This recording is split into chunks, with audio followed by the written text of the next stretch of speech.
હવે ખાવા બેસી ગયા છીએ. અથાણું અને રોટલો. જય માતાજી મિત્રો, અમારા બ્લોગમાં તમારું સ્વાગત છે. તો અમારી માહિતી તમને કાલ આપી દીધી હતી. તો આજ અમે જઈ રહ્યા છીએ પેલા મારા ભાઈના પાસે. ચા પીધો ટ્યુશન છે ને? વાહ. તે આજે વાતાવરણ કેવું? વરસાદનું વાતાવરણ રાતે આવશે. જો લે રાતે આવશે ખરો વરસાદ આજે. ગરમી જેવી પડે આવી બહુ પડે છે ને. પંખો હું ચાલુ કરીને બેઠો હું, તાપ લાગે છે.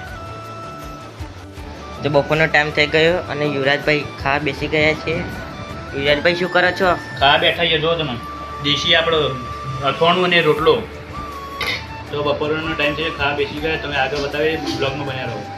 તો બીજુભાઈ નિશાળમાં રસી લઈને આવ્યા અને હવે બરફ ઘસે છે. વધારે દુખાય છે બીજુભાઈ? વાહ.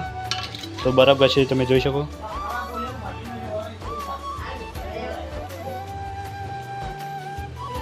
બહુ બળો છે. અંજી છે લીધું તું એવું?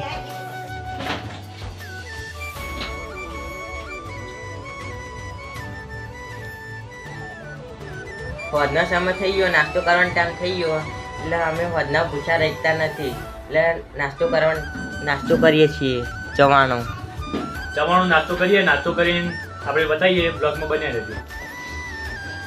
આપણે સમય થઈ ગયો છે રામ નામ જપ કરવાનો, કેમ કે દિવસમાં 1 થી 2 પત્તા આપણે રામ નામ લખીએ છીએ અને રામ નામ જપ કરીએ છીએ. મેલડી માની માનતા હોય તો રામ નામ કોમેન્ટમાં લખી દો.